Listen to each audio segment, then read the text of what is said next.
são referência para mim. Meu pai, minha mãe, são referência de um homem e de uma mulher de Deus. Eu louvo o Senhor, porque eu creio que o Senhor me escolheu para esta obra, irmãos. Escolheu para estar aqui, escolheu a cada um de nós. Mas eu sei que eu fui ensinado o caminho que eu deveria andar. E se hoje eu estou aqui, eu quero louvar a Deus pela vida dos meus pais, por ter me instruído. E hoje eu até pedi dinheiro emprestado para o meu pai, mas eu estava aqui, aí na hora da oferta eu tirei meu terno, deixei lá. Eu falei, cadê? Está faltando algumas coisas aqui. Eu falei, pai, me dá dinheiro. Aí o pastor Júlio falou assim, está pegando emprestado? Eu falei, eu não pedi emprestado, não pedi nada. Fazia tempo que eu não fazia isso, é gostoso, né? É bom. Que bom. Podia pedir mais, né? Bom, meus irmãos, vínhamos aqui também no caminho com os nossos irmãos, e o nosso conferência João Miguel até falou algo que eu já tinha observado e que de fato fazia muito tempo que eu não via uma mensagem dentro dos Salmos 23. Muito tempo que nós não vimos uma mensagem ali empregando mesmo o texto, né, fazendo uso do texto, e é um salmo tão lindo. Eu pesquisando algo sobre esse salmo, ele é uma das escritas conhecidas mundialmente, o texto mais conhecido mundialmente é o Salmos 23. Os irmãos veem que é algo assim muito especial, porque nós não estamos falando no meio congregacional, nós estamos falando conhecido mundialmente, é uma das escritas conhecidas mundialmente. Salmos 23, irmãos, fala sobre o bom pastor. E o texto, como nós já lemos, vai dizer que o Senhor, Ele é esse bom pastor. Amém? Ele é o meu pastor, Ele é o teu pastor. E o texto vai dizer, olha, o Senhor é o meu pastor, de nada tem falta, em algumas traduções vai dizer. E também sabemos, irmãos, que esse salmo, ele retrata o serviço pastoral mesmo. Ele fala sobre o serviço de um pastor de ovelhas. E quando o salmista aqui, no Salmo de Davi, quando o salmista, inspirado pelo Espírito Santo de Deus, ele relata esse salmo, ele está falando de algo que ele conhecia, porque Davi, ele foi pastor de ovelhas. É isso, irmãos? Quando nós vemos lá em 1 Samuel, onde o texto vai dizer que o profeta vai lá e manda chamar os filhos e vem um a um. Faltou quem? Davi. Onde ele estava? Davi estava cuidando das ovelhas, das poucas ovelhas do seu pai. Então, irmãos, podemos dizer da mesma forma que nós entendemos que Davi ele tinha propriedade em falar sobre esse assunto, em relatar esse assunto, nós também podemos entender que Deus, com maior propriedade ainda, foi quem inspirou esta palavra para que ela pudesse alcançar os nossos dias e transformar vidas, porque essa palavra, ela transforma vidas, irmãos. Ela repreende o mal, ela liberta, ela faz grandes coisas, e eu creio dessa forma, amém? Bom, dentro desse conhecimento que o salmista Davi tinha, irmãos, nós vamos ver que ele traz um relato daquilo que era a rotina de um pastor, pelo deserto, buscando águas tranquilas. Às vezes precisava atravessar o deserto durante muitos quilômetros, saindo muito cedo com as ovelhas para que elas não pudessem ficar ao sol, e voltando no finalzinho da tarde para que elas não pudessem ter exposição ao sol também. Então nós vemos aqui que o salmista ele vai dizer, olha, deitar-me fazem verdes pastos, guia-me mansamente as águas tranquilas. Então o cuidado do pastor para com as ovelhas era procurar lugar para que as ovelhas pudessem se alimentar, beber água e descansar, para que ao término ela pudesse retornar. Irmãos, e algumas coisas que me chamaram a atenção, buscando conhecer melhor o texto, é que o pastor de ovelha, a ovelha ela conhece o pastor. O que eu estou falando aqui é muito conhecido, mas eu preciso falar para que a gente possa ter aqui uma compreensão daquilo que Deus quer ministrar aos nossos corações. Eu creio que o Senhor quer ministrar algo aos nossos corações. Essa palavra será algo revelado da parte de Deus aos nossos corações, para que possamos tomar posse e sairmos aqui, irmãos, com uma crê nisso? Você crê nisso? Amém? Amém. Então, irmãos, nós podemos entender que o salmista, ele falando sobre esse cuidado e falando sobre como as ovelhas, elas conhecem a voz do seu pastor, elas conhecem o cheiro do pastor, elas conhecem de longe o seu pastor quando está vindo, elas avistam de longe e já sabem que é o seu pastor, porque é o convívio, é o dia a dia, estar lá. E algo que me chamou a atenção é que algumas ovelhas, quando elas já vão ficando velhinhas e já não dá mais para estar tirando a sua lã, por conta da sua idade, já não consegue mais acompanhar o rebanho, ao invés de elas ficarem para que o rebanho possa ir, elas às vezes são até mesmo sacrificadas para que elas não fiquem longe do pastor, porque quando elas ficam longe do pastor, elas enfermam e morrem, porque existe uma relação muito próxima entre o pastor e a ovelha. Você consegue entender isso? Aleluia. Outra coisa que me chama a atenção também, irmãos, é quando o pastor ele já vai ficando com a sua idade avançada, seus cabelinhos brancos, ficando cansado. E eu me alegrei muito em aprender isso dentro desse contexto histórico, podemos dizer, e que até hoje acontece isso, irmãos. O pastor, quando ele vai ficando cansado da sua caminhada, de cruzar o deserto, de enfrentar os intempéries, porque nós podemos ver até pelo contexto que alguns locais onde o pastor precisa conduzir as ovelhas, às vezes passa por molos, passa por lugares perigosos, lugares áridos, situações até de risco, não somente de outros animais virem e tomar a ovelha, mas também os locais são perigosos. E vai chegando um tempo que o pastor ele vai se cansando, porque para quem pensa no serviço pastoral é só chegar com o seu cajado, sentar numa pedra e ver as ovelhas bebendo água, se alimentando, descansando, engordando, renovando ali a sua lâmpada que possa ser tirada posteriormente, não é, irmãos. O trajeto é difícil, o cuidado é constante.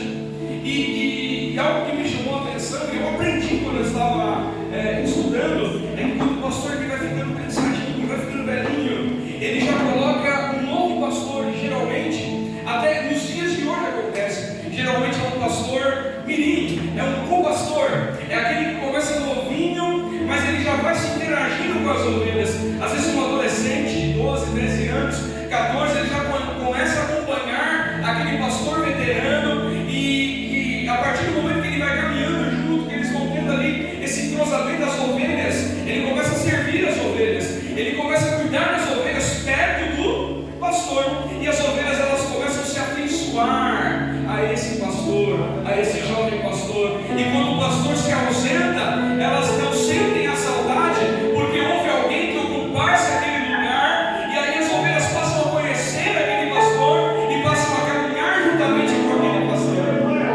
Aleluia. Isso é lindo, irmãos. Como isso é lindo. Porque Jesus, ele é o bom pastor. Aleluia. E o Senhor, ele confiou a nós homens uma responsabilidade tão grande, tão ímpar, tão especial, que é cuidar do rebanho do Senhor.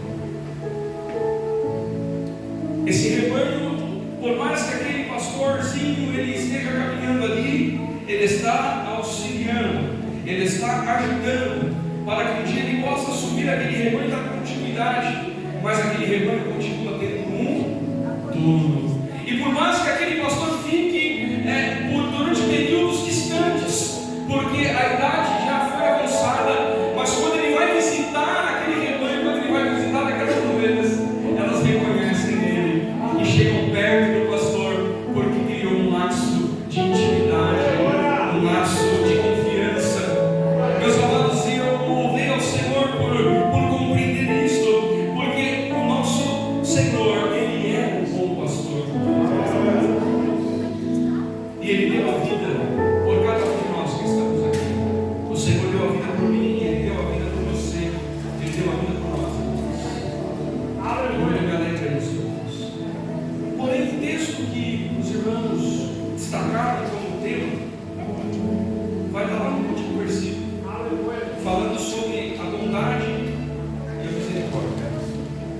bondade vem de ser bom, não é isso? Quando nós falamos de bondade, nós vamos ver que Deus ele é bom. Ele é uma fortaleza no dia da angústia. Deus ele é bom. Ele é tão bom que ele enviou o seu Filho Jesus Cristo para morrer numa cruz por amor a mim e a você. Ele é tão bom porque ele pagou um alto preço. Era impagável, mas ele pagou esse alto preço. E hoje não há mais condenação para aqueles que estão em Cristo. Hoje, se tão somente você abrir o teu coração e depois abrir a tua boca e você adorar ao Senhor, independente da tua situação atual, com a sinceridade do teu coração, o Senhor ele perdoa os teus pecados e ele te dá acesso a algo sobrenatural. A glória, a presença, o fluir do Espírito Santo, ele desce sobre nós. Porque o preço já foi pago. Que preço foi esse, irmãos? Que preço foi esse? Foi um preço de sangue. Foi um preço muito alto. Como um cordeiro mudo, ou como uma ovelha muda, ele foi levado ao matadouro. Aleluia. O Senhor pagou um alto preço para todos nós. Quando nós falamos de bondade, irmãos, nós vemos como Deus ele é bom. Através de tudo aquilo que nós vivemos, através de tudo aquilo que nós temos vivido, irmãos, quantas e quantas provisões Deus não tem nos dado, irmãos, quantos e quantos livramentos Deus não tem te dado, quantas e quantas coisas o Senhor não tem feito por você, quantas e quantas coisas o Senhor não tem feito lá na tua casa, quantas e quantas coisas o Senhor não tem feito lá no meio dos teus filhos. Ei, eu preciso da tua atenção. Quantas e quantas coisas o Senhor não tem realizado, quantos milagres Ele não tem realizado no meio da sua igreja, quantas coisas o Senhor não tem feito por nós. E é por isso que nós estamos aqui nesta noite alegres, nos alegrando na presença do Senhor, porque o Senhor ele pagou um alto preço. Quando nós falamos de bondade, irmãos, bom é Deus. Quando nós falamos de misericórdia, que podemos retratar como amor também, nós vamos ver que a misericórdia do Senhor ela não tem fim, irmãos. A misericórdia do Senhor ela é infinita. Quando aquele cego ouviu que Jesus passava pelo caminho, o que ele fez, irmãos? Ele clamou: Jesus, filho de Davi, tem misericórdia. Jesus, filho de Davi, tem misericórdia de mim. Jesus, filho de Davi, tem misericórdia de mim. Eu acho que ele não estava ouvindo. Jesus, filho de Davi, tem misericórdia de mim. Eu acho que ele não ouviu. Jesus, filho de Davi, tem misericórdia de mim. Porque esse povo grita tanto, porque esse povo faz tanto barulho.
corpos comiam. A lavagem, né? E ninguém lhe dava nada. Então, caindo em si disse: quantos trabalhadores do teu pai têm abundância de pão comigo aqui passando fome? Aleluia! Eu me levantarei e irei ter com o meu pai. Ó pai, pequei no céu e contra ti. Já não sou digno de ser chamado teu filho. Faça-me digno dos teus trabalhadores. Então levantou-se e foi para o seu pai. E quando ainda estava longe, viu seu pai e se moveu de íntima viu o seu pai e se moveu de íntima paixão e correndo o abraçou e o beijou. O filho lhe disse: pai, peguei contra o céu e perante ti já não sou digno de ser chamado teu filho. O pai, porém, disse aos seus servos: trazei-me depressa a melhor roupa, veste-o com ela e pondo-lhe um anel na sua mão e sandália nos seus pés. Trazei bezerro gordo e matai, comamos e alegramos-nos. Porque esse meu filho estava morto e reviveu, tinha se perdido e foi achado. E começaram a festejar. Um texto muito lindo, porém pouco conhecido, aonde nós podemos ver o Pai amoroso que todos os dias aguardava o retorno do seu filho. Eu não vejo exemplo de maior amor do que esse, irmãos, de um pai que mesmo que o filho errou, o pai ele está pronto a lhe dar a melhor roupa, a colocar um anel no seu dedo. A roupa fala sobre a cobertura espiritual, irmãos. O anel no dedo fala sobre o pacto, o compromisso que Deus fez conosco. E a sandália nos pés, irmãos, fala sobre o cuidado e a proteção de Deus para caminharmos com segurança. Eu não vejo exemplo maior de amor como esse, irmãos, aonde mesmo que o filho tenha errado, mesmo que o filho tenha desperdiçado parte daquilo que era da família, mesmo que ele trocou tudo aquilo por prazeres momentâneos, passageiros, mas o pai não desistiu do filho.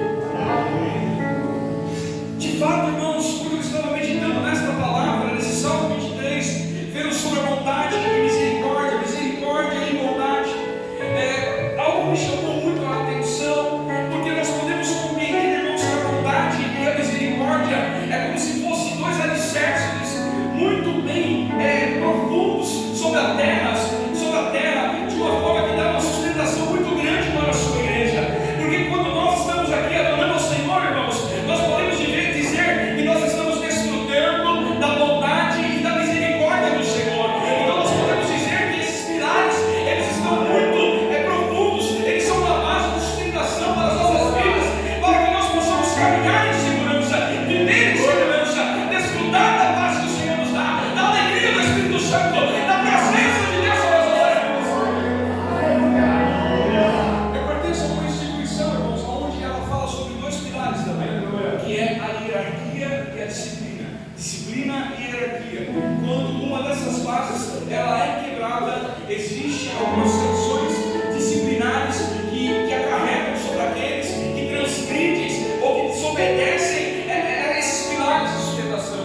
A hierarquia e a disciplina é algo importante dentro de uma instituição na qual eu pertenço, principalmente porque ela traz uma base de respeito entre os superiores, aonde há os subordinados, e assim segue uma cadeia hierárquica. E quando a pessoa quebra essa cadeia hierárquica, ela corre o risco de desobedecer aquelas regras e pagar um alto preço por aquilo. E às vezes o preço é tão duro, irmãos. Às vezes o preço é tão sério. E eu parei para fazer esse paralelo entre uma coisa e outra. E aí eu vejo, irmãos, que dentro de uma disciplina do homem, o homem ele erra e não há perdão, irmãos. Quando o homem erra, ele é sentenciado. Por quê? Porque ele errou. E não há mais o que se fazer do que pagar pelo erro que fez. Mas quando nós vamos para a graça, quando nós vamos para as coisas que não são do homem, mas estão ligadas a Deus, quando nós saímos aqui da visão do homem, irmãos, Davi ele vai dizer de uma forma muito clara, quando ele fez o censo lá do povo, irmãos, querendo medir o tamanho do seu poder, ele vai lá e ele vai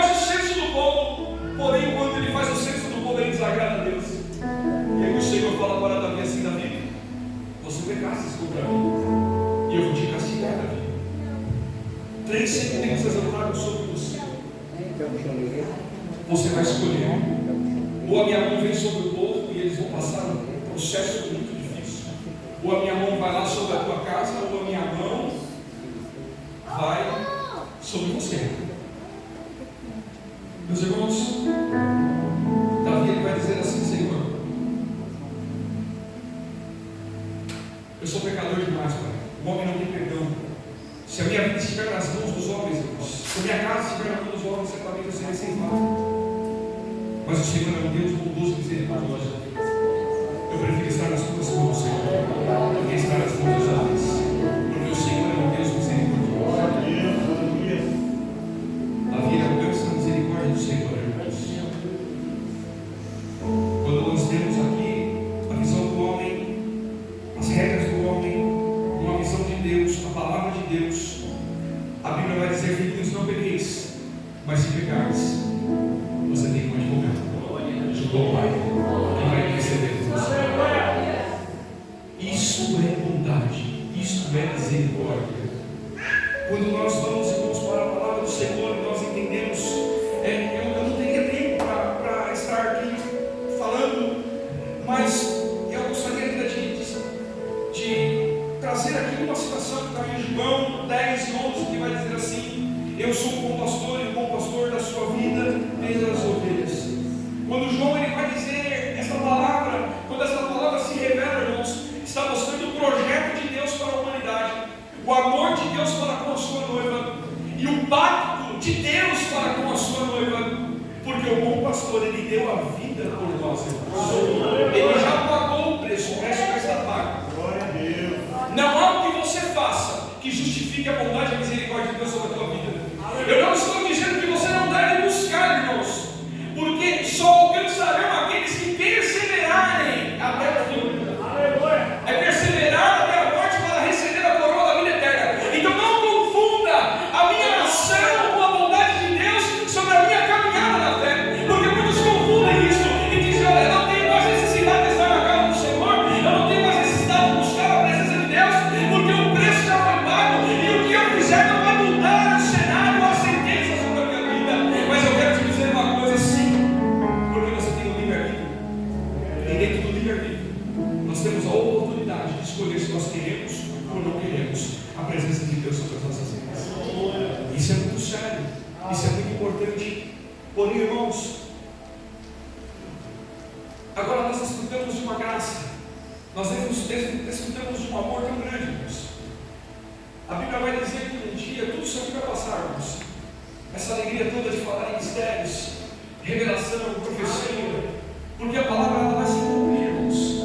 Ela se cumprirá e todos nós estaremos com Cristo na glória. Como eu almejo esse dia. Como eu almejo esse dia. Porque eu sei que eu estarei lá. A palavra do Senhor vai dizer que o Senhor é tomado a força, por isso permaneça firme. Não desista, não recua. Continue caminhando na presença do Senhor. Prossiga. O nosso alvo é Cristo. O nosso alvo nunca foi o homem, irmãos. O nosso alvo nunca foi a placa de uma denominação. O nosso alvo é Cristo. Nós somos a noiva do Cordeiro. E um dia estaremos com Cristo.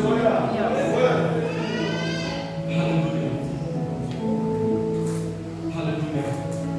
Quando nós vamos para essa passagem do Filho Pródigo, irmãos, nós vemos aqui a parábola de um pai amoroso.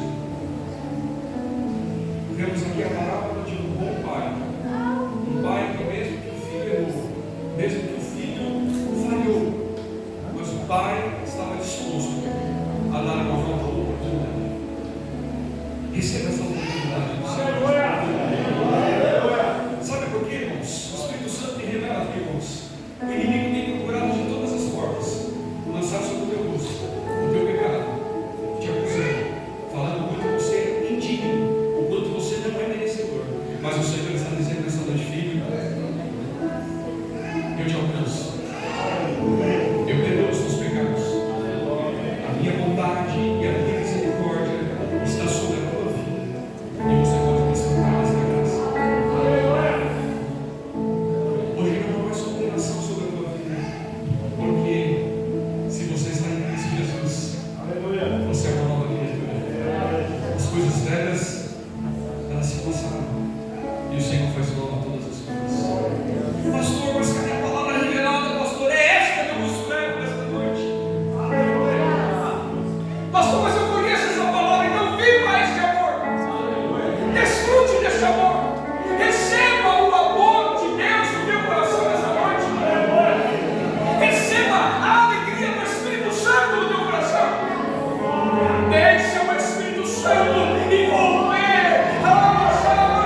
sabia que ele poderia enfrentar dificuldade.